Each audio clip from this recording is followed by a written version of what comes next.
Take a seat. We're going to start this session now.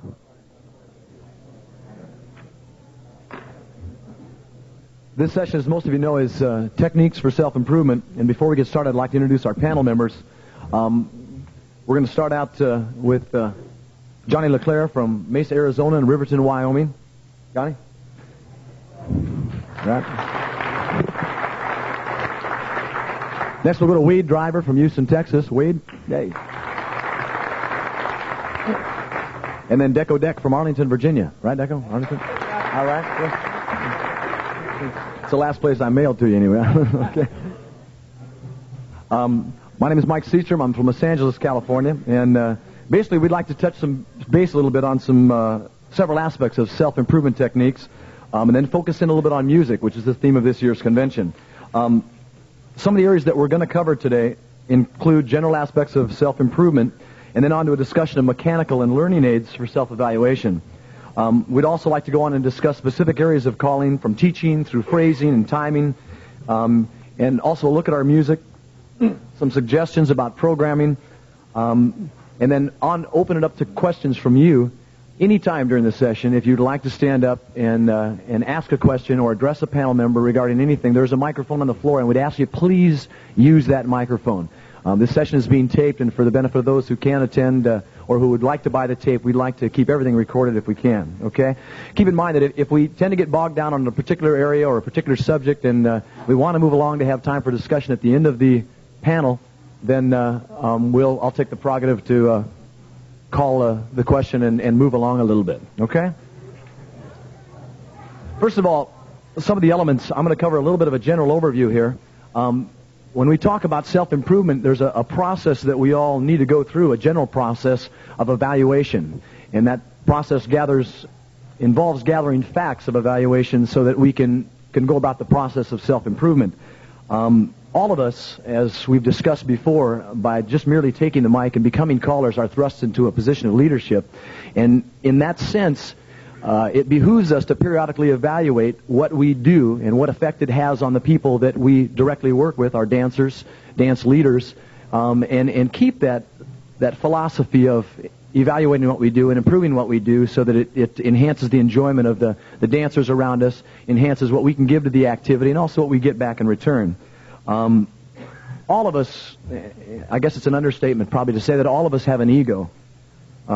We all have feelings that range from feeling very good about what we do or very self-confident to feelings about feeling very poorly about what we did or maybe self-doubt. I'm sure all of us have done a dance where everything just clicked, everything went just right. We left that dance just feeling terrific, the dancers just feeling great, very self-confident. We've also had those kind of dances, I'm sure, where as we've carried the speakers outside, we've looked behind us and checked for our rear ends to make sure that they were attached, having one of those evenings.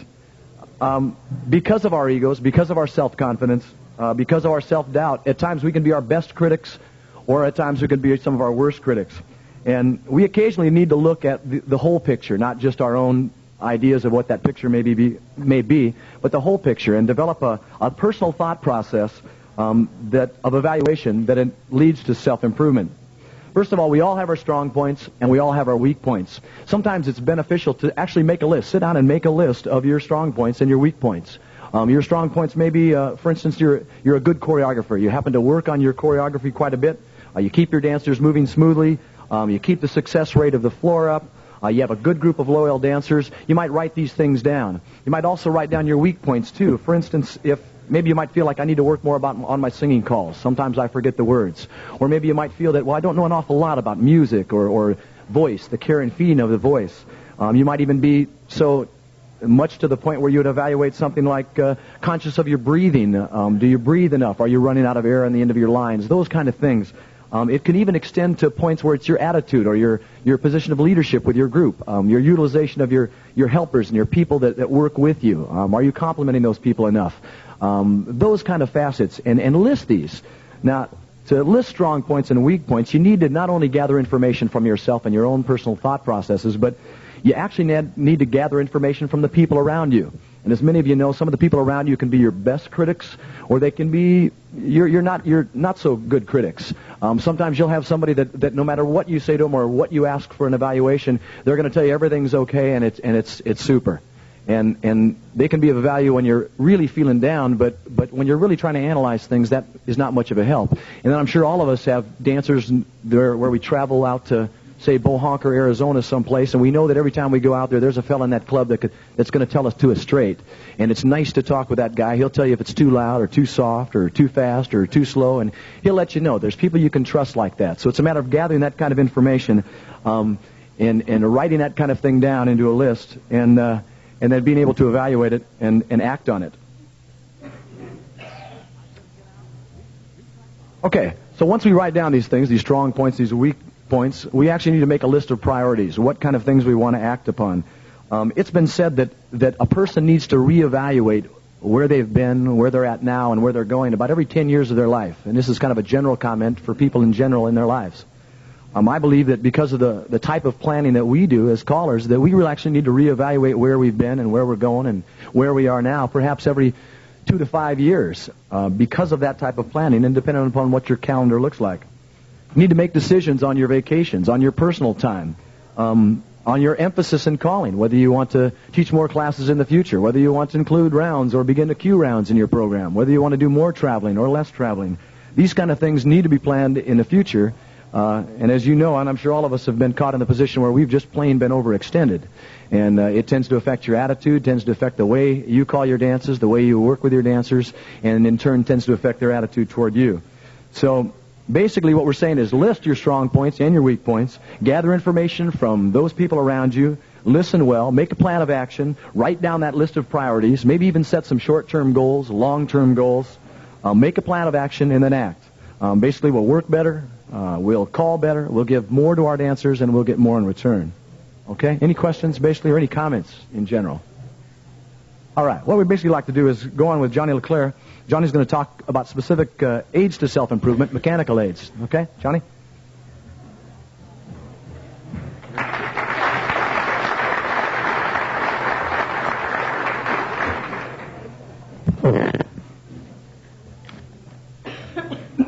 Thank you. First of all, I think actually the board wanted to follow along the theme of this year's convention, music, our greatest ally. But as we look around, we find that there are other areas that perhaps the board suggested we explore that actually contribute to one's self-improvement. We have a number of things, and I think one of the things that I find is an aid to me, and in particular if you're doing quite a number of sessions, which I presume most of you do, there's no way that I can remember what I do from one session to another unless I keep a log. And I would probably put this under the heading of homework. And when I think about homework, I think about preparing yourself for the job that you are to do, whether it be a class or whether it be a workshop or whatever the case may be. And there's only one way that I think that you can do a better job, is keeping a log of what you do and when you do it and so forth. So I would head this under homework.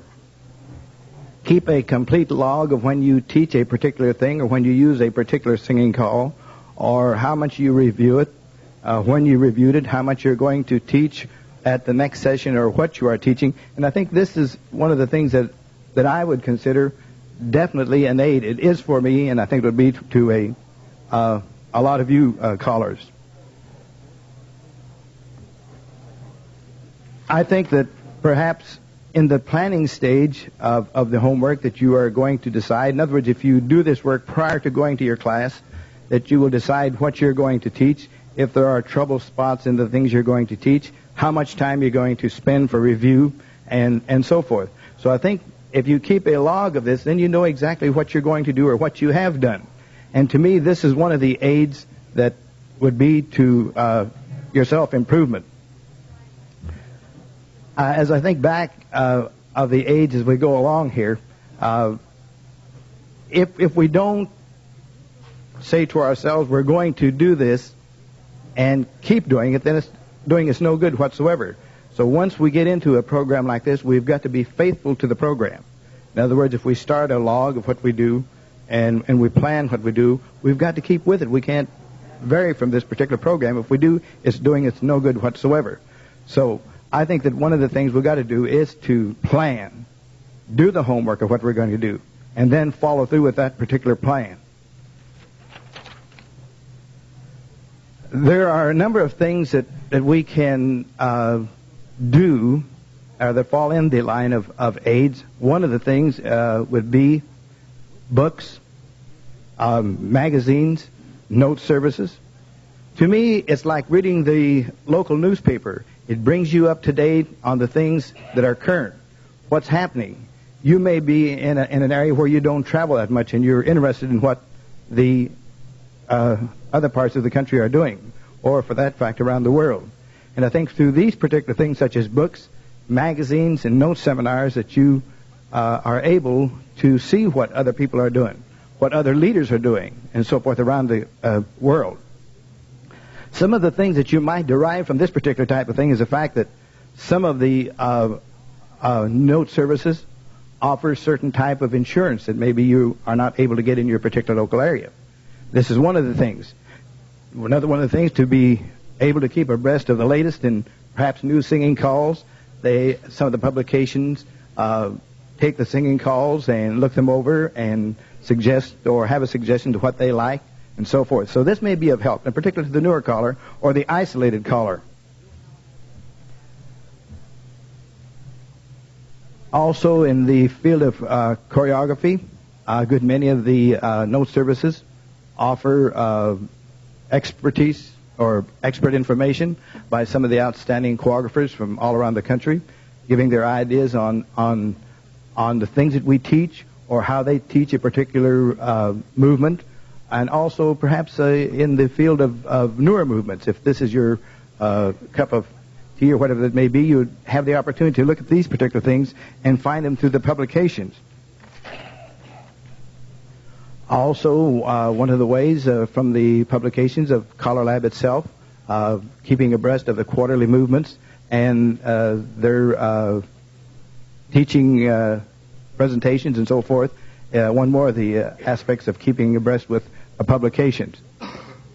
If you're interested in workshops, a good many of the publication has really super areas of workshop material, not only in the field of certain levels, but also in the field of newer movements. So regardless of whatever your need is, there are things that you can get through books, publications, and note services that will fill this particular need.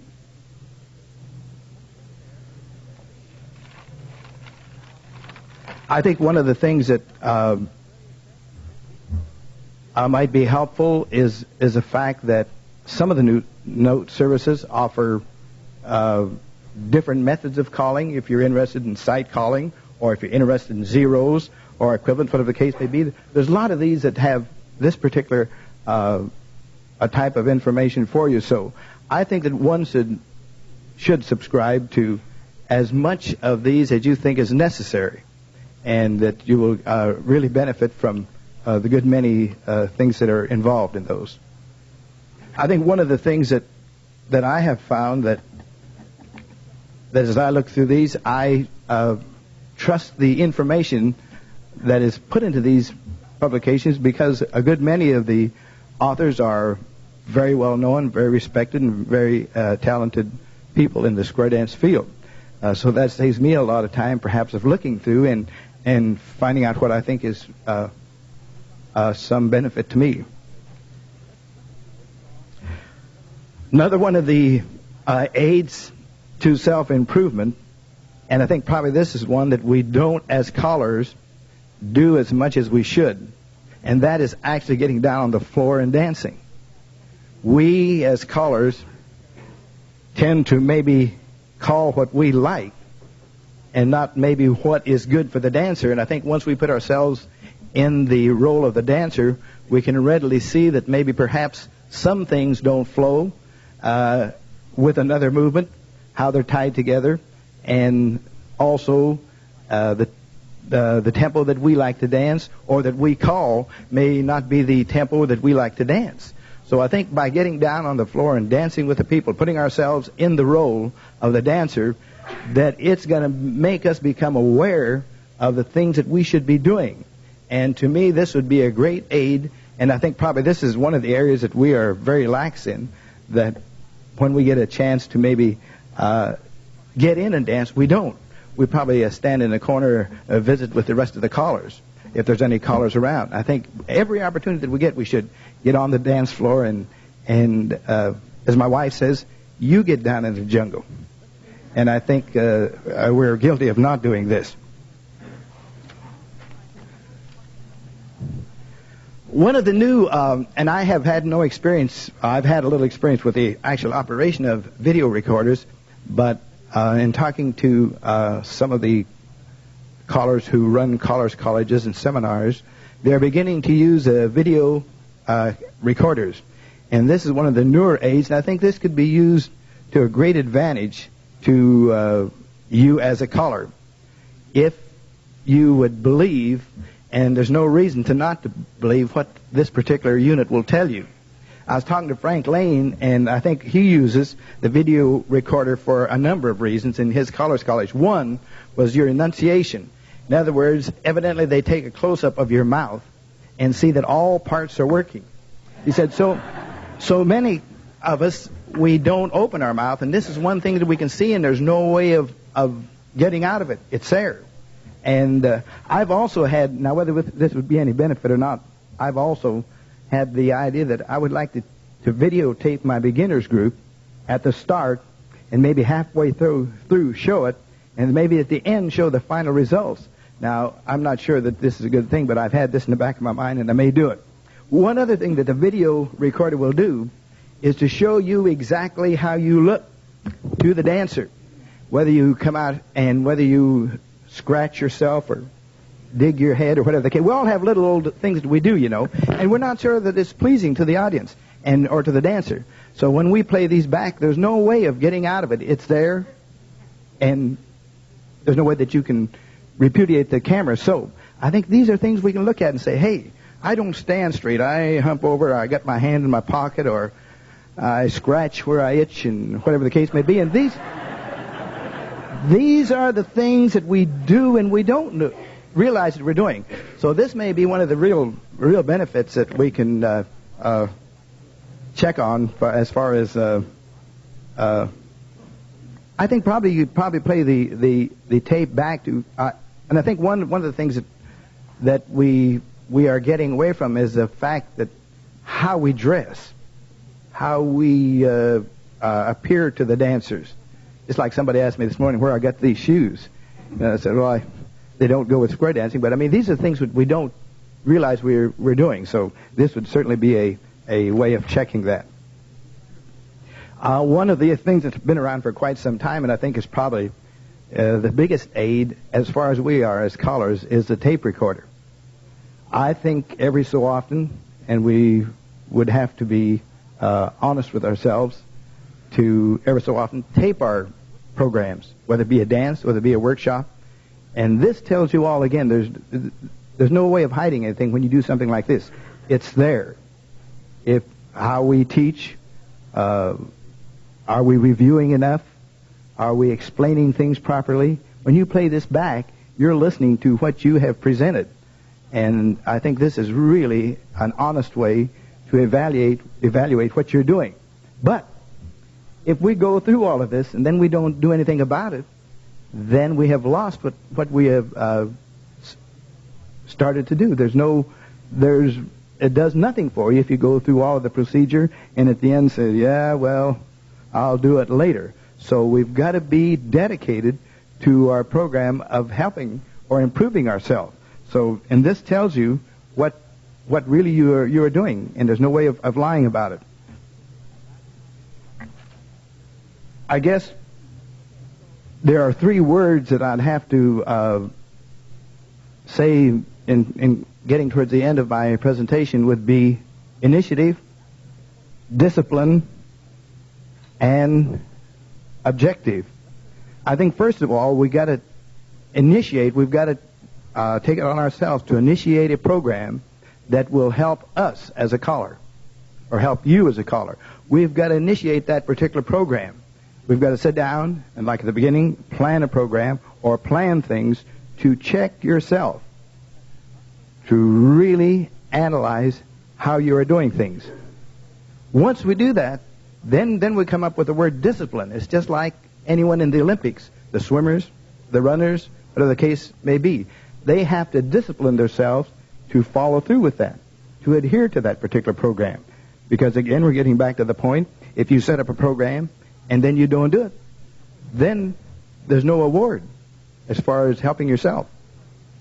Then, at the end, I think probably would be the hardest thing for perhaps all of us to do, is to have an unbiased opinion of how you do things. And I think right here that my wife has the most unbiased opinion of the things I do of anyone. She tells me, we tend to do things that we like, whether the dancers like them or not. We like certain singing calls, we like certain routines, we like certain things. And this may not be to the benefit of the dancer just because we like it. So I think we have to take the bull by the horns and say, hey, when we go down and we come to this part where we have to make an honest opinion of what we're doing, and if we're doing it correctly, to help ourselves, to help you, that we can't shy away from the fact that we've got to do it. That once we initiate the program, discipline ourselves to adhere to the program, then we must be honest enough with ourselves to have an unbiased opinion, objective opinion of how we do things, and then I think it will be of some benefit to you. Thank you.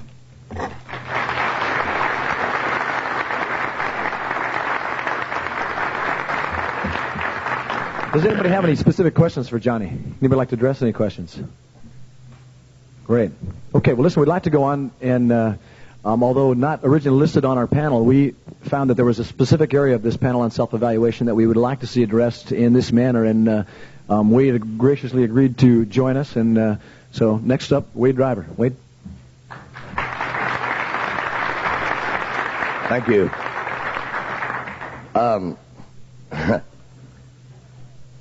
You know, there's a colloquialism going around that if it ain't broke, don't fix it. But it doesn't mean that you can't improve on it.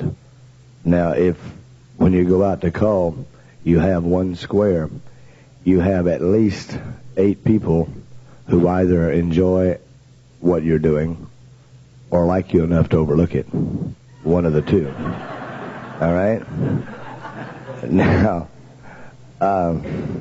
a couple of things I would like to bring to the fore. And the first one, I think, is one that we all suffer from a major or minor degree, and that's complacency. If we're going along and no one is vocalizing any complaints, and no one is telling us that we're really bad, we think we really must be good. And we tend to get complacent, knowing that we might be able to improve on what we're doing, but if it ain't broke, don't fix it.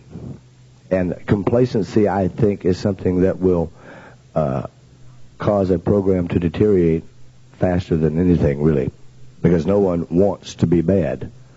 But you have to use discipline, as Johnny said, and your initiative and a little creativity to get out of the average. And average is okay, I suppose. I don't particularly care for it. And if we are going to occupy the position of a leader, I don't think either of us, any of us, should settle for average.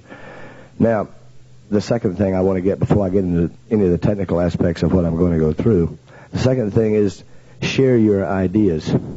Those of us who were involved in this activity 20, 25, and 30 years ago know that back then, no one gave you any ideas of what worked for them, because you're liable to steal that idea and go use it somewhere, you know. Fortunately, the sharing of ideas, both from a technical point of view, an emotional point of view, what works for you, is becoming more and more prevalent, and I would like to see it even more widespread. If you do something that works for you, share it with someone else, and perhaps they'll share something that works for them with you. It broadens the whole base of our activity, makes the entire recreation more successful, and everybody has a better time. Now, the areas I'm going to cover, and as quickly as I can, I tend to get carried away on occasion, are singing calls, voice, music, listening to evaluation and equalizing your music. A lot of this is in the same area as what I did last year, and but I'm going to go over it again because I don't think you can do too much. Under singing calls, there are, and again, looking at this from the point of improving your presentation, all right, you can think all sorts of technical things, but what the dancer sees is your physical presence and what they hear. That's it. Your good intentions don't carry you very far. It's what they actually hear. So on singing calls, when you select a singing call, if you're not careful, all of them will tend to be alike, all right? Or everybody says, this is a good singing call, I'm going to run out and buy it, and I'm going to call it.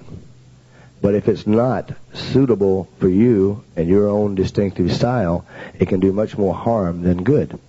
I would suggest that you, first of all, as you are listening to singing calls, intentionally listen to a fairly wide variety, both of subject matter and of music quality or musical instrumentation, all right? When you select a singing call, and I can only give you my method, all right? I listen to records music side up because I want to know if this is music that makes me feel good, makes me want to dance, makes me want to cry, makes me want to laugh, makes me want to do something other than get away from it, all right? If it is, and the subject matter of the lyrics, and I don't mean the choreographical lyrics, I'm talking about the actual lyrics to the song, are suitable and in good taste, and the music is good, then I want that record. I'll find something to call to it, but I want that record, because if the words are nice and the key is, the range is nice for me and feels good, and the music is a good quality and it's instrumentation that I enjoy, that's enough reason to have that record. But beyond that, it comes with a cue sheet, and I think you must evaluate the choreography on that cue sheet to say, one, is the figure technically accurate? And in all cases, and I will lay the blame on typographical errors, all right? In all cases, the figure doesn't work. So you need to investigate and examine the figure, the choreography on the singing call to make sure it puts you in the end result back to your partner. Now, not all figures are corner progressions. That is, you swing a corner, then swing a new corner, and so on. So look through the figure to be sure that it's not a right-hand lady progression going the other way, because that also works equally well. But technically correct, that the figure works and it'll bring you back to where you're supposed to be. Then, does it flow? Is it a figure that sends you in a nice sweeping motion so that you aren't jerking back and forth? Now, obviously, there are places in our choreography where we have to change direction. But if it's a smooth change of direction, then it doesn't hurt anything. So make sure it flows nice, all right? And then timing. And timing is something that we are discussing very heavily in our record producers meeting to try to impress upon our recording artists to please utilize the CALLERLAB timing sheet when we put choreography in the singing call. Our dancers will reflect what we do. And if we're going to write our figures incorrectly, if we're going to only allow them 6 to 8 beats to do a square through, they, for the most part, can move their feet almost as fast as we can move our mouths. So if you don't allow them enough time, they're going to clip time. If you allow them the proper amount of time, rather than getting bored standing still, they will slow down and dance it to the proper timing. We are leaders, and the dancers will do what we ask them to 90% of the time. The other 10%, right? Not much you can do. So investigate the figure, make sure it's technically correct, that it times and that it flows. Then, if one of those 3 items is not proper, don't throw that singing call away, or don't neglect to buy it or use it. Just change the figure. 95% of all singing calls have an opener, a tag, and 64 beats 7 times through. It is a rule. It's almost a law that record producers go by. And any standard singing call figure will fit most records. You may have to adjust the word metering, which is something I want to get into that'll help your self-improvement aspects. But at least it will technically fit in there. So if the music is good and you like the song, work out your own choreography with square dance callers, and you should be capable of working a 64-beat figure that works. Now, from there, and I'm starting off with singing calls, and I'm going to put the most time on singing calls because this is where we sell ourselves most of the time. A lot of us are involved in maybe purely the advanced or challenge program. And sadly, in my opinion, not many singing calls are used there. And I say sadly because it doesn't allow the dancer time to relax. And I don't care how proficient you are at dancing, everybody needs to relax every once in a while. Okay? But if you're involved in mainstream plus level calling and so on, singing calls is where you really sell yourself. All right? And because you may be a choreographical wizard and so on, they're concentrating on the physical activity of moving around that square. When they get done, they may say, hey, I enjoyed that. Okay? But all through a singing call, you have opportunities to really sell yourself and do so. And some of you say, well, I just can't sing well. It's the whole point of having good music. Let the music sell you. All right? And this is, I know, a way off the wall comparison. But someone who wants to advertise doesn't go stand on the street corner. They buy a billboard and let it do it for them. This is what your music is. It will help you sell yourself and improve your activity if you'll use your tools. Now, I'm going to get more into the styling of the singing calls later on to help yourself. But let me get into voice. Very few voices are identical, but they do fall into categories of frequency ranges. You should be aware of your voice, how it electrifies. Example, my voice speaking normally is not a bass voice or a really low-pitched voice, but it electrifies very bassy. And I have to be very, very careful of the microphone that I use and the settings on my equipment to make sure I've got enough crispness for my voice to carry through to the dancer, or it comes out like mud and you can't understand what's being said. All right? And that you must be aware of what you sound like, not here, but to that dancer's ear. All right? And you can't be in both places at one time, but you can tape yourself. You can even tape yourself from a distance with a tape recorder out in the middle of the floor, not while the dancers are dancing. You know, you need an empty hall or you're going to get all sorts of noise. But you can tape yourself. Now, if you tape off of the equipment, you're going to sound very, very nice because you have no outside interference like air and space. But you need to know also what you sound like coming out of that speaker, and then adjust your equipment accordingly. Adjust your microphone purchase accordingly. Make sure it's a microphone that does project you. Some people's voice carries extremely well.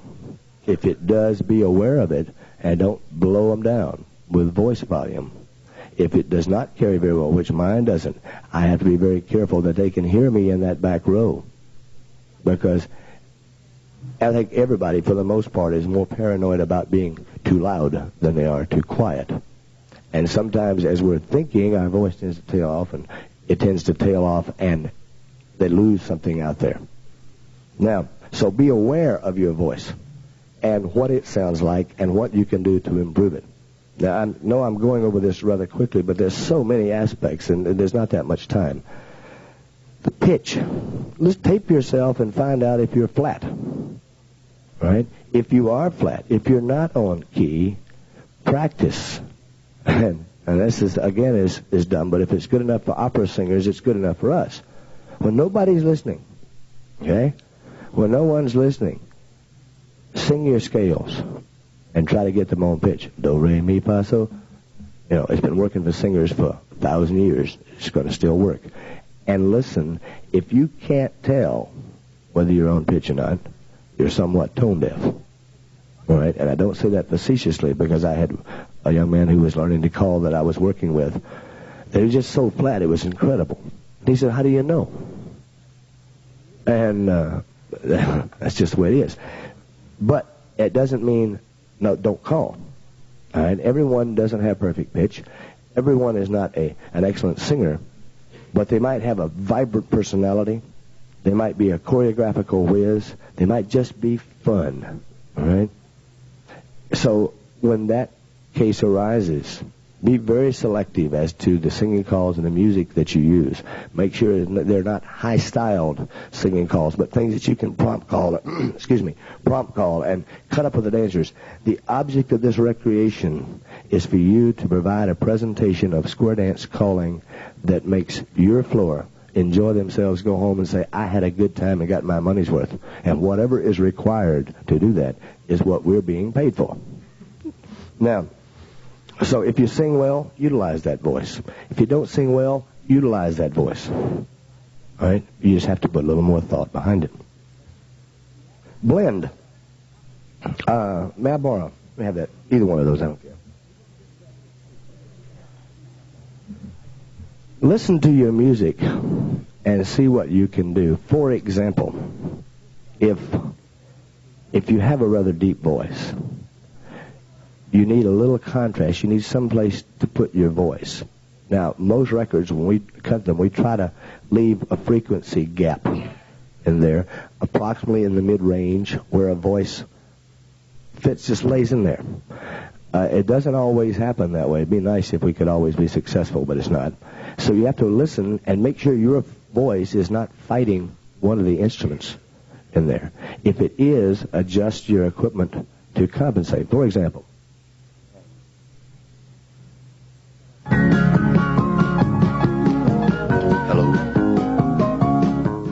I'm not real sure, and I'm not even familiar with this record. I don't know what it is, but this one is fairly balanced. But if you have, for instance, a very high-pitched voice,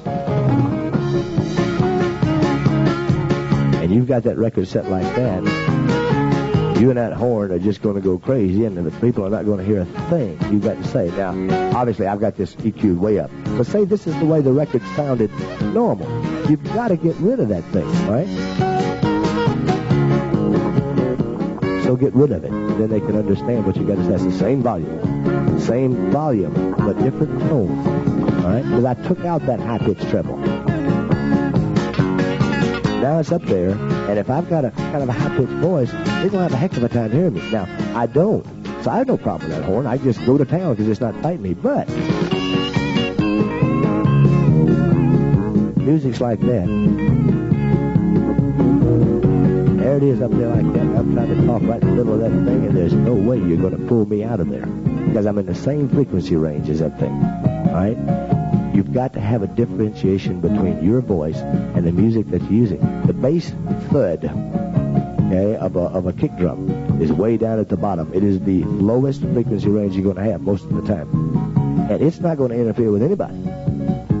But that lower mid-range and the upper mid-range and center mid-range is what's going to interfere with your voice. Be aware of it. And it's not a matter of technical thing. Listen to it. Tape it and listen and say, is my voice fighting those instruments? Where do I fit? And how can I adjust my controls so that my voice is just going to lay right there without having to...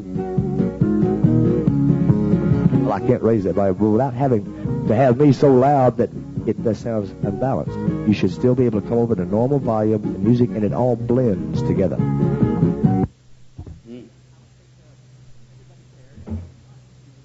And the only way you're going to accomplish that is with practice and listening and what feels good, okay? And taping yourself and say, hey, I can hear better there. Do just the tones. Experiment.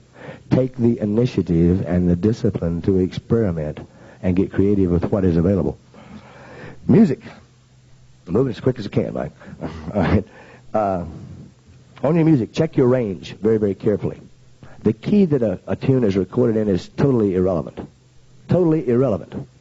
It's the highest note in that song, and the lowest note in that song is the only thing that matters.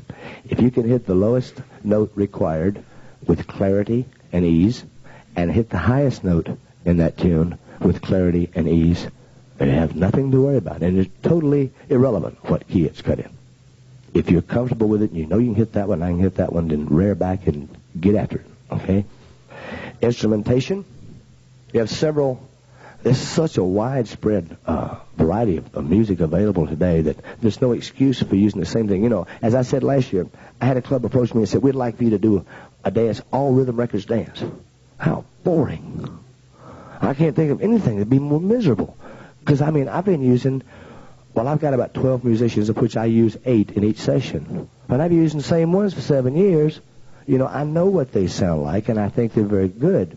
But I don't like to do more than 3 or 4 of our material a night. And I've got another 4 or 5 I have to do and to get variety, because I'm not trying to sell my band, okay? I want to sell me. I'm the one they're going to hire back. They're not going to hire that band back.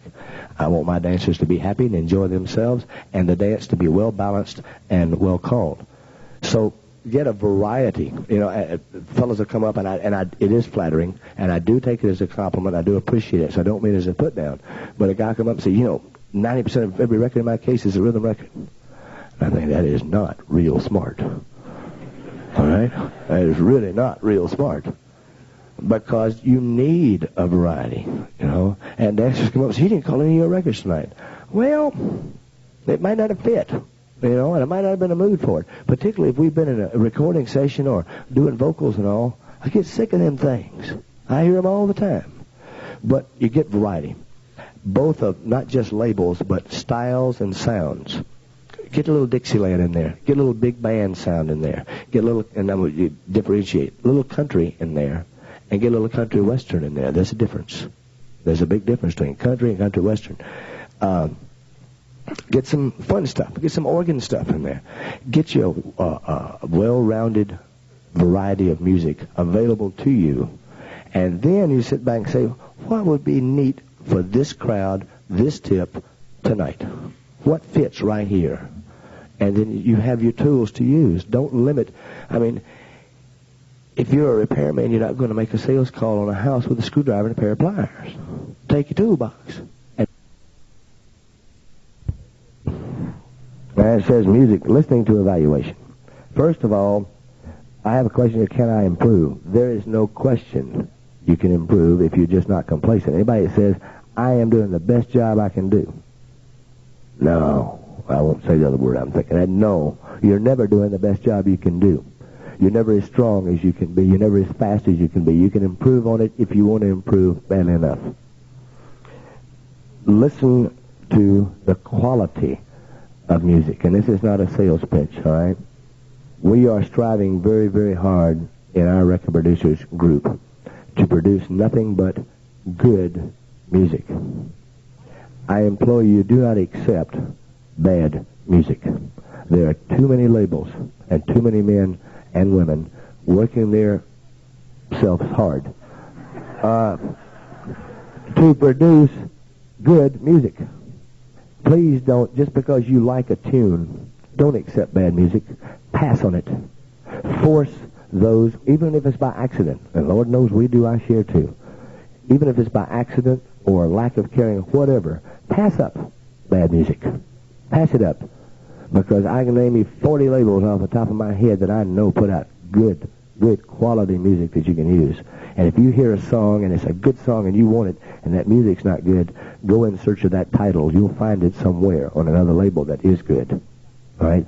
But I say this not because to help us sell our records, but I want those producers who maybe made it by mistake or whatever, the music wasn't good, to have to improve it so that every label is putting out quality music.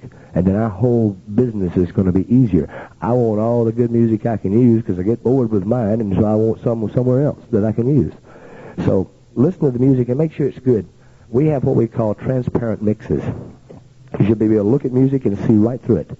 You should be able to close your eyes and imagine every one of those musicians because you can hear every one of them. You can hear the rhythm guitar, you can hear the snare drum, the bass guitar, the kick drum, you can hear the steel, the fiddle, instead of having a bunch of mush in the middle. You should be able to hear them all. It's a clear mix, all right? Listen for that type of music, because that kind of music is going to make you sound better. And as I mentioned last year, sometimes I'll get up and do a song, and I'll prompt call a song. There's a tune we have out now that is almost a talking record sometimes, if the occasion fits. There's a thing called The Rose, and the lyrics are very, very pretty when they were originally written for Bette Midler. And sometimes I'll just talk that thing and use the music, the harmonica, the fiddle behind, and so on, and I won't even sing, just kind of talk the record. And when I get there, the dancers come up and say, "Oh, you sang that so pretty." It's not me, it's the music. That music enhances and it expands on your sound, your presentation. Okay? Listen to your music and listen for something in there to say, I can use that. That is prettier than my voice. Okay? There's a Chaparral record, Sweet Country Music, that on the first head figure and the first side figure has a dynamite guitar run. I mean, it just goes. I am not going to say head 2 couple square through 4 hands around the square and reach a corner, do those. Do and cover that thing up. Just head square through and shut up, Wade. And let that guitar play. And the dancers squeak, and they come back and say, "Boy, you sang it good." Listen to a record all the way through. And this is a question, again, I have to ask my standard question. A lot of y'all were here last year. How many of you have ever put a singing call on, a record on, and listened to it from beginning to end and kept your mouth totally shut? Very few ever do. We're so involved and have an ego trip on our voice, we never listen to the music, see what it sounds like. You will find amazing things in those records.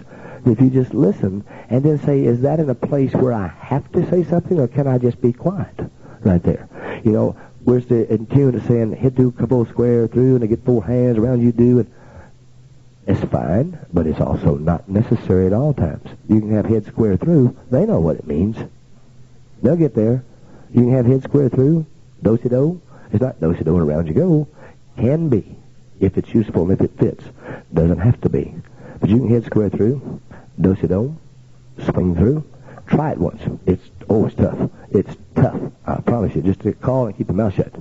And if you ever want to take a trip, if you ever are fortunate enough, which some of us have been, to call in Japan, you have to.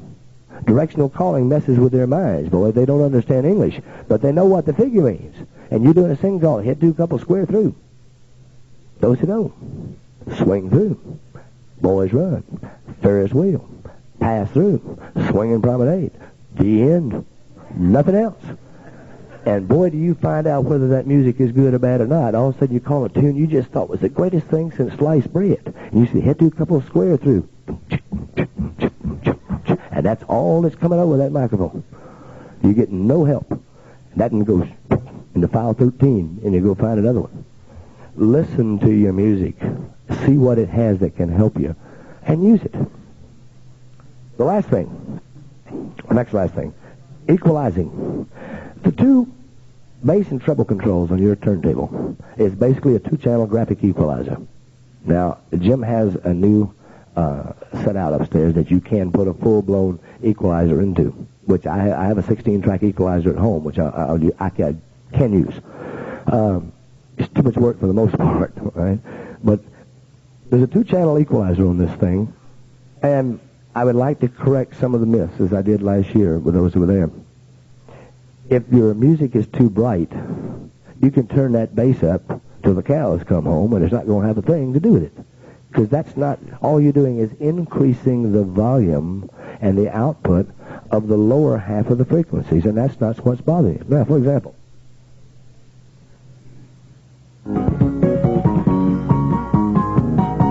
just give me a little bit more if I might. That's good. Okay. Now, right now, this record is fairly well balanced, okay? But what if that's coming out? That's a little bit bright for my personal taste, okay? And I'm thinking, well, we say, where we use is tinny or trebly or whatever. Well, okay, we want to correct that. Just turn the bass up full blow, and it's still there. It ain't going nowhere. But I leave the bass alone and take the problem, go to the source of the problem. It's too trebly. turn it out. Right? You correct the problem, not overcompensate for the other half. And it's very, very simple. And all I'm saying is you have your frequency bands are split right in half. If you have more of one or the other of that than you want, then adjust that band. If the bottom end is going boom, boom, boom, cut it down a little bit to get it to where you want it. If there's music you like and you really want to do it, then adjust it that way. If it's flat, and sometimes you're not hearing a boom, boom, boom, but you're not hearing a either, then you need more of that upper end. Leave your bass alone. Just put a little crispness in it, and it'll bring it right out. Okay? Now, obviously, you can accomplish more with increased channels in a graphic equalizer. Only means that you have volume control of a certain frequency band. If you have a 4-band equalizer, you've taken all the various frequencies and you split them into 4 groups, and you can control one of those 4. If you have a 16-band, same thing, 32-band. Nowadays, they have this little gimmick, and they say it's a voice remover. Well, what you do, you've got a wide band or a multi-band equalizer. You find the frequency that particular voice happens to be in, pull it out, and sure enough, it goes away. And that's all that is you've got your sound channels broken down into a multiple group. And the more, obviously, the more you divide it, the more individual control you have. But on this end, you've got 2 bands. And remember that where the problem is, that's the half you need to adjust, not the other way. Also, for emphasis, say you got a thing that's got a little banjo run in it, okay, and you want to emphasize that banjo run. Obviously, a banjo is in the upper half of what you've got here. So when you get to that part, maybe you want to say head square through, and the banjo needs to be up a little more, really project, okay? You say head square through, shut your mouth, turn the treble up a little bit, let the banjo play, turn the treble back down, and continue on. And then you say, oh, you sang that's good, you know? But it emphasizes, okay? You can emphasize that way. There's a record on Red Boot called Down on the Corner. It's got a part that goes dum, dum, dum, dum, dum, dum, dum. Well, I like it, but sometimes I like to overemphasize. So when I hit that part, I take my bass part, just spin it full blow over just that one part. I keep the volume down because I don't want it to distort, and I call. And all they hear when I'm calling that first part is boom, boom, boom, boom, boom, because it covers up everything else. Then when it hits the weave, the ring, and I want it to go, I run the bass back to normal, but run my volume up at the same time, and you go get them. There's a thing on ESP called Mama Don't Allow, and there's a bass solo in there right toward the end. You know, when you say, listen to the bass man, he takes off and plays the walking bass. I spin the bass knob up full, let that sucker go. And boy, it just really goes. It's no big thing, but it adds to the program. It's a method of improving your presentation. Right? Practice with this graphic equalizer you have on this set. Practice with it, see what you can do with it. But you got to listen to the music first. You can't sit there and shoot your mouth off. Listen to that thing and see what you can do. All right, the last thing. And I don't have my little board I had last year, so I had to draw it off on paper. I program every dance that I call. And I don't know how many see this, but I have some program sheets that are basically down this side is tip number, across the top is dance location and date and so on. And I've got it divided into about 7, well, I divided mine into 10 groups. I never know how many tips I'm going to do. At the bottom, it says comments. And under each group, it says P&S, pattern singing call. And before I do a dance, particularly if it's a repetitive dance, one that a club I call every week, a place I call every year, twice a year, 3, whatever it might be, I take my program and I pull last year's or last week's or last month's program. So what did I do? What did I sing? What did I work? What comments at the bottom? What are they having? What basics are they having problems with that I need to put emphasis upon to make them have a better dance and also improve them as dancers, all right? But only within the confines of their having a good time. And I fill this program out. It is subject to change, and you have to be willing to change it in the middle of a program because you can't go to a dance and say, you are going to dance my dance. Oh, no. You're going to call their dance, or they're going to fire you. And that's where that's at, okay? Your job is to entertain and accept a paycheck. If you call in for free, you still ought to, but you can get away with more, all right? But if they're going to pay you, then doggone it, earn your keep and give them a little bit more than their money's worth, all right? And call their dance. Entertain those people. Now, under programming, last thing. You have programming. A thing called programming a pattern. And it's broken up into 3 categories: emotional, music type, and subject matter. I'm going to take subject matter first. I watched, and the guy said, well, how do you work your pattern? He said, well, I start off kind of easy. I said, yeah. And I just work all the way up to the end. Well, by the time you get to the last tip, they're tired. And if that is your most difficult pattern tip, they're going to have a tough time doing it, okay? I graph all of my dances also. Not necessarily this large. I have a little small one that I use. But this is set up, again, across the top by tip, 1 through 6, 1, 2, 3, 4, according to level of difficulty. And I start here and work to a peak about 2/3 of the way through the dance, and then start dropping that level toward the end to coincide with their level of energy and mental energy as well as physical energy, okay? But primarily mental on pattern, so that they have putting forth the same percentage of energy available to them all the way through that dance. All right? I think if you do that, you will find that people don't start bailing out on you at 9:45 and 9:30 and 10 o'clock. I get my ego squashed when I lose half my floor 30 minutes before the dance is over. And I'm not going to pretend I don't. It hurts my feelings. But it's not their fault. It's right here. Anything that happens at that dance as a caller is your fault, unless one of them get in a fight out there or something, you know. And even that you can control. If the dancers leave early, you know, they come up before you start. Now, don't get upset if the dancers leave early, because they do it all the time. Not to me, not if I can avoid it. If there's anything I can do to keep them there, you know, short of saying, hey, don't you leave back there. And I've been known to do that. All right? All right? It's your job to entertain them. Now, when a dancer comes up to me and takes the time to say, hey, listen, I'm leaving at 10. I want you to know it's not because I didn't enjoy it. I got to get up at 4 o'clock in the morning to make a trip. That don't bother me in the least. If they take the trouble to come up, then they're feeling guilty for leaving, and that's what I want them to do. All right? I don't want them to feel good leaving early. I want them to say, boy, I hate to leave. If they do that, I'm doing my job. Not exceptional, I'm only doing my job. Now, when they stay there at 10:30 and won't let you leave, then you got exceptional. All right? That happens maybe once every 30 years. You know? But you know what I'm saying. Do your job. Make those people want to stay. And it's tough. It's tough. There's too many things for them to do. They have to go to work. They've got too many things in their mind. And you won't always keep them to the end. But try. Do whatever you can to make them have such a good time that it just kills them to have to leave. Right? Last thing. Emotional.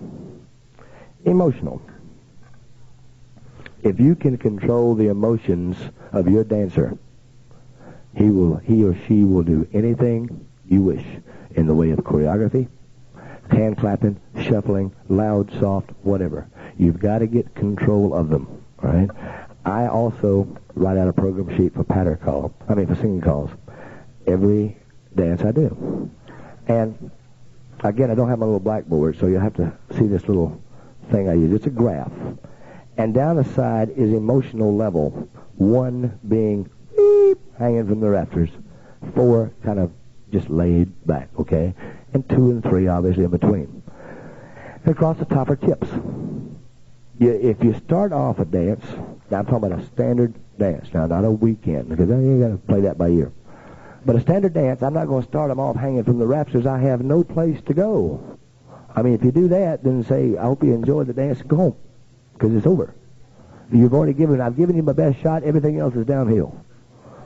And I see more guys do that. They say, well, I want to get them excited. You don't get them excited. You wear them out.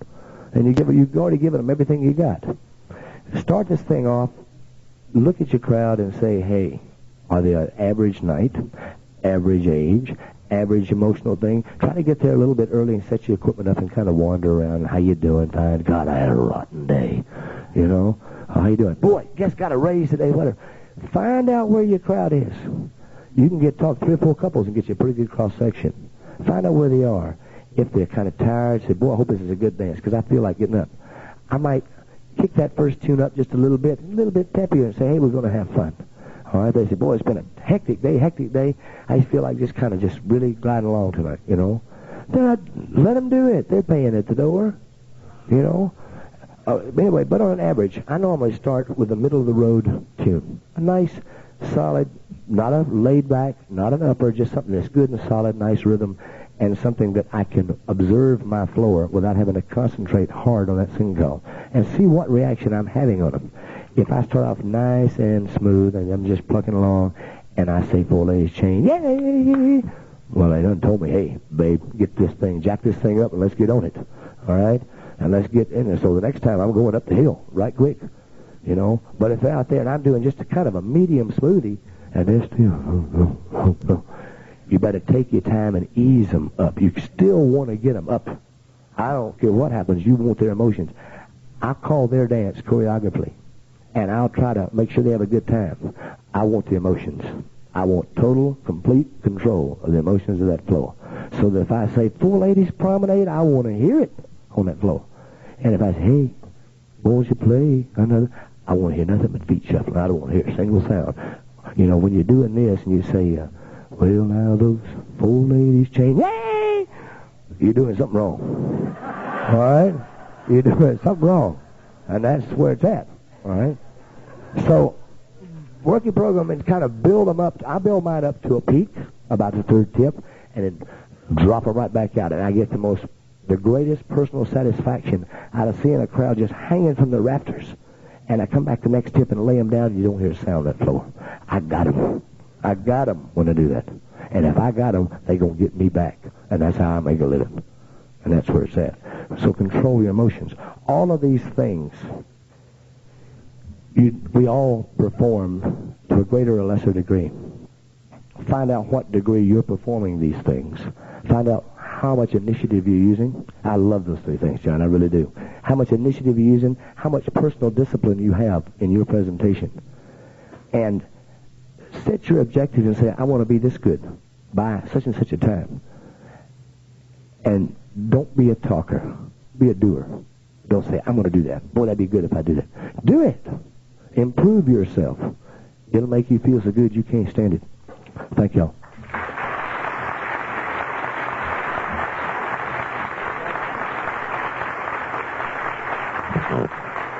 All right. Yes, we have one more panelist, and Decko has kind of an interesting few ideas that he'd like to present, and something that may create and stir a little thought. So, Decko Deck. Deck?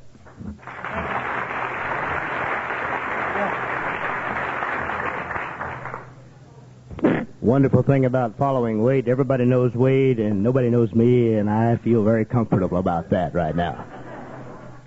I'm Decko Deck out of Washington, D.C., and you never heard of me out here. Oh, yeah, I got a friend out there. We're going to talk a little about teaching, and because Wade has covered it so well and Johnny so much, I'm going to shorten it up because I do have something here I really want to get across to you if I possibly can. When you're going out to find a class, I'm looking at you just now as if you were a class, and I've got to do something for you. I'm going to leave this mic a bit because what you're going to do is what I like to do. I like to teach folks that I'm talking to. My name's Decko. They call it. I don't have any other name, so I'm just no name. They say, what's your name? I don't know.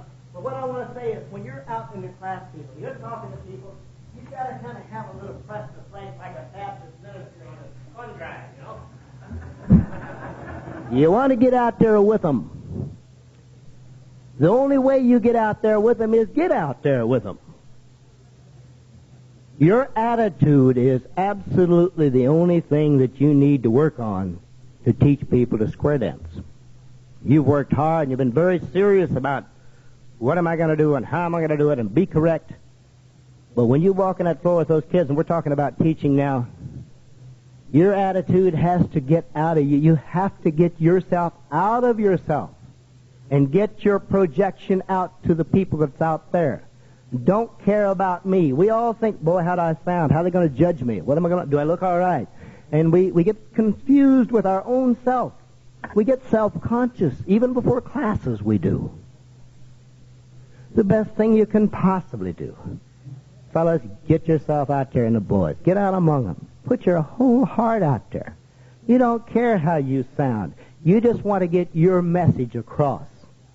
You want to show them something. I did a multicaller experiment here a while back, a number of years back, with multicallers. And the attitudes I never talked about before we got them started. The first man we got up to start with this new class, we had about 10 squares out there with a little bunch, and he says, all right, you and you and you get over in that square.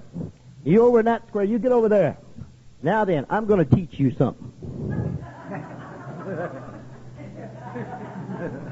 We took all night getting those people back up there. I felt like the druggist in a leprechaun. I was doing all right till my business fell off.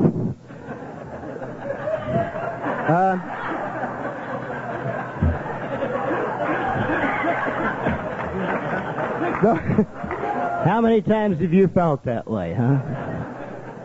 It's all in you. It's your attitude. It's how good you feel about those folks, not about yourself. Lose yourself in them. They'll do the rest of the job for you. They really will. Everything you get out, you'll come back tenfold to you. And before the night's over, you felt real good. I assume that we who are here because we don't think we're as good as we'd like to be. Those who think they know it all are resented by those of us who do. And we know we're not that good. That helps us a lot. When you get yourself subverted to thinking, hey, I'm not as good as I would like to be.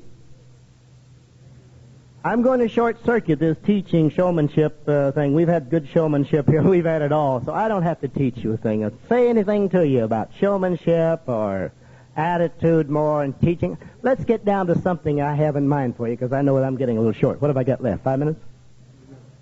10 minutes? Okay. I wish I was in a position where I could get you in front, but I can't do it. Take this, Mike. All right. You want to use that hand? Yeah. Maybe I better pull it.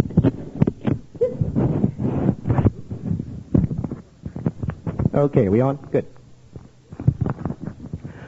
You over here on the sides can't see this sheet, and that's unfortunately, but I do have a few of these which are more or less copies. Would you kind of spread them around among you so you can see what we're talking about here at front at least? I don't know whether we can hold them up or what. I'm really got a problem. These things are sitting here like right in front of people. And you can't see them even if we hold them up, can you? Put them back there? All right. Something like that. We didn't have anything to work with, so. All right. Okay. But fellas, you got to get together. They have to be put together. What you're seeing, did you get some sheets over there? What you're seeing is a singing call graphically reproduced with nothing on it but beats. There are 64 beats, believe me, you don't have to count them. There's 64 beats, and that is a piece of music. Now, Wade covered this beautifully here, led into me perfectly. Could have been better. This indicates to you how many beats it takes to do a singing call. That's these little graphic sheets. We call them spreadsheets. I picked them up from Dick Ledger in his timing school last year. I think they're great.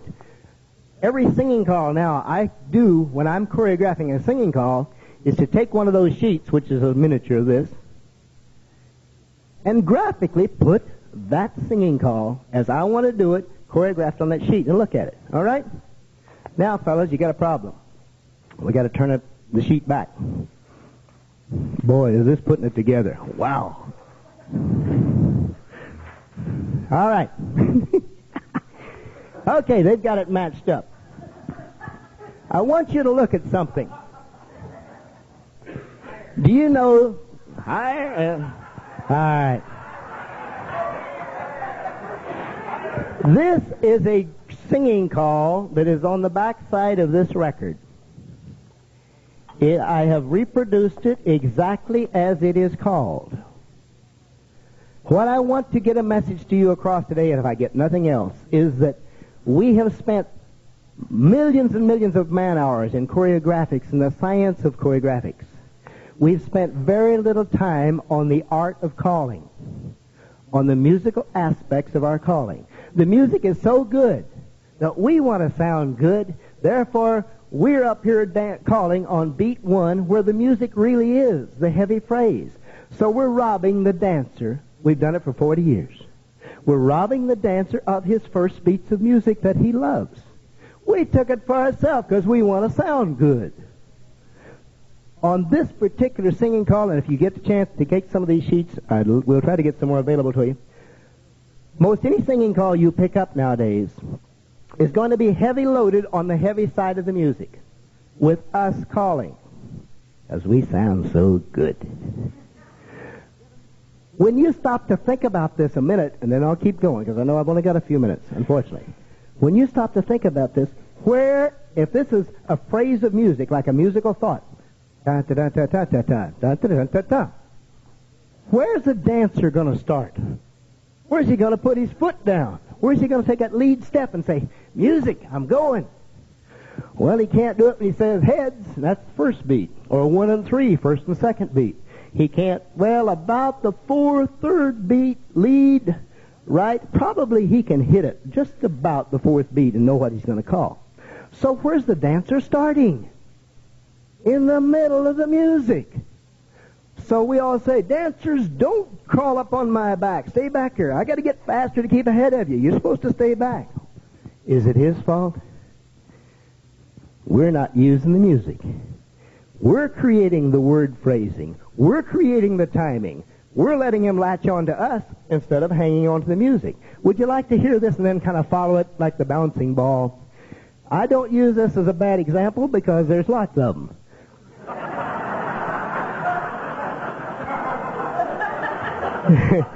What I want to do is say, hey, this guy sounds good. Side space, grand square. Honey, look at this. Now this is just the intro. This is the figure. Tell me what it brings to mind. This guy has got roughly 76 beats of calling in a 64-beat piece of music. And you see what he's got. We've got pass-through, wheel and deal, and double pass-through, and we got 8 beats to do it. All right, let's listen to it. Now, we're all doing this. Let's think about ourselves. We sure did have some fun. All right, here comes the figure. 1 and 3, lead to the right and circle 4. Breathe. Make a line, it's up and back you go. Breathe. Now pass through with a wheel and deal and a double pass through. Breathe. Track 2 around and now you swing through your nose. Turn to the element, left your partner nose. I don't know how you element Swing your corner promenade. All right, now we got a full 16. Boy, he can promenade. He's got it. He made it. We owe it to that old 57 Chevrolet. I haven't got time for you to read it over, but you see the point I'm trying to make. We're guilty. Hey, I'm guilty. Thanks, guys. Drop it for just a little bit, will you? Not forever yet, but hang on. Ah, bless your hearts. I appreciate that. That's the first time I ever got Wade Driver to do anything for me. Now then, any singing call you get, you can play a game with it. You really can play a game with the music. If you got some little spreadsheets and you're saying, I want to choreograph a piece really right, like that, no, what's his name said. I'd like to do this. I'd like to play with it. Take that particular heavy load that the guy calls, exactly as he calls it, and let's put it over on the soft side of the ledger. Let's put it on the soft side of the phrase and time it out according to our CALLERLAB timing sheets. We've got them. And time the thing out there and see how much you've taken the load off of the front and given it to the dancer and put yourself on the back side of the music. Pappy Shaw in 1948 on page 40, I've researched it. On page 40, he makes one sentence which I think is absolutely the essence of it all. He says the caller really should call on the soft side of the phrase. Let's listen a bit to soft and hard phrase, and then we're going right back into functioning again here. Get your arms rested, guys. Give about 5 seconds. You recognize it. Beautifully hard and soft time.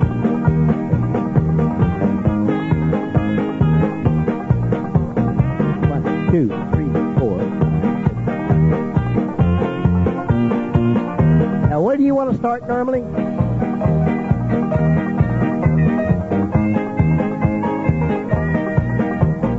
Join hands, circle, let's go and branch. All right, what do you got? You start on beat 1. 4 ladies change. Gain them back. Feel that music. Promenade. Feels good. 1 and 3. Promenade halfway. That's a split phrase. You can use circle left. You feel it coming. What are we listening for? We're listening for beat 1, and we got to get ahead of it. That's hard. Nobody says it's easy. It took me a week at Dick Ledger's time of school to learn it. But I learned it, and I learned it well. And I've been able to adapt and adopt my singing calls until 80% of my material on the singing calls is on the beat 7 and 8, down on the end of it. And the music, yes, gives beautiful. Nobody comes up to me anymore and says, Decko, man, you're calling beautifully. They come up to me and say, where do you get that music? Where do you get that music? God, it feels good. What else do I want, huh? I want them back. That's what I want. Sure. All right. One more. I won't go much along with it, but would you pull those, lift that sheet? I want to show you this same singing call. Same singing call. That's it, the next sheet. Oh, Lord, we're in trouble. There. Yeah, there. Hang together. If you would start on the back side of an 8-beat phrase, which some of you see, you're starting on the back saying, says, heads, lead right in circle. Then beat 1 comes along. This is timed out. I'm not going to take the time, I don't have it, to go through and call it, show it to you. But you can see by taking this man's stuff and just starting over here where the music is on the soft side, look what you got on the other side for the dancer. It's fantastic. The percentages just work out, as Walt Cole says. I'm doing it all the time now. I don't have to worry. I use the guy's stuff, put it over here, and 90% of the time, 80% of the time, he says, you're loading the back side. Okay? Good enough. Turn the sheet. We're going to finalize this whole thing. All right. You got nothing. He's got it all. But you got to hold it up there anyhow. Wait.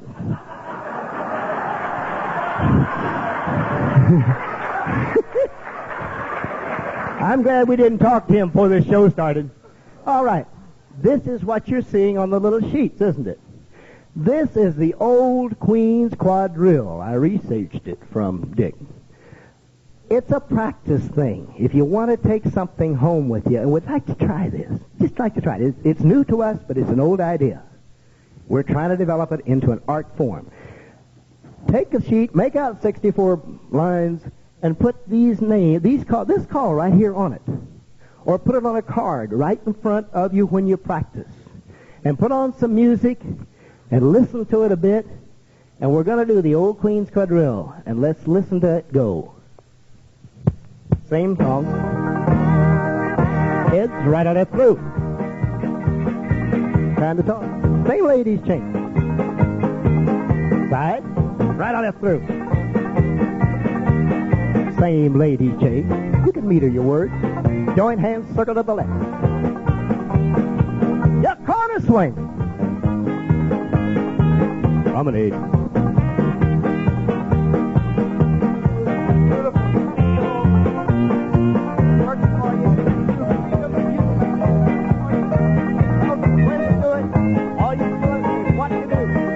Thank you guys for dropping down.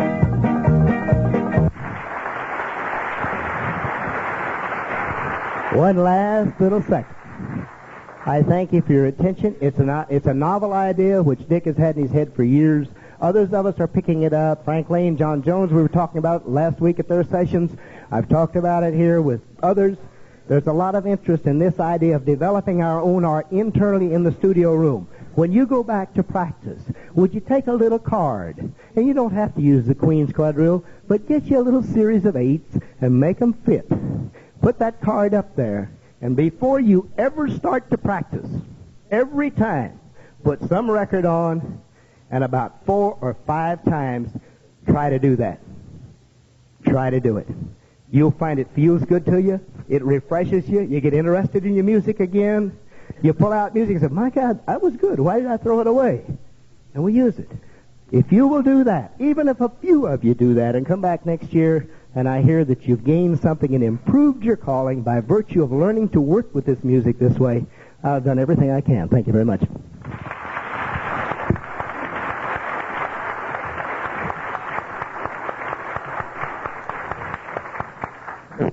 So we need